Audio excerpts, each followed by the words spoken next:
Caitlin seen carrying a baby at Indiana Fever game amid injury absence. Caitlin Clark may be offering her babysitting services while unable to provide her basketball ones. Clark was seen carrying a toddler around Cash Bank Arena in Baltimore on Wednesday night. Clark was not active for the Indiana Fever's game against the Washington Mystics, as she sat out the quad injury.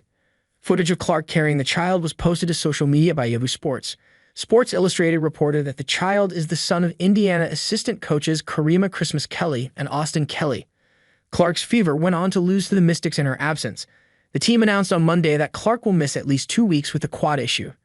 However, Fever head coach Stephanie White said there is a silver lining to Clark not being able to play. I think it's a great opportunity for Caitlin to watch the game from the sideline, to grow in a coaching kind of mindset and see some different things that we might be talking about on film, addressing in practice, to see it develop in live action, White said via Seva Sports. As players, you see the game in a micro viewpoint, and when you're on the sideline and you're watching it as a whole, you get to see it a different way from a macro viewpoint. I think it's going to give her a unique perspective, and she's going to come back better, and it's going to help us be better.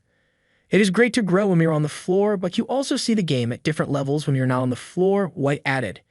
You see it at 1 level or 2 levels when you're on the floor, and you often equate it to being a coach's mindset, being a coach's viewpoint, listening to us and our conversations, whether it's in practice or on the sidelines, talking about what our emphasis is, what we're looking for, and you see it from a different perspective.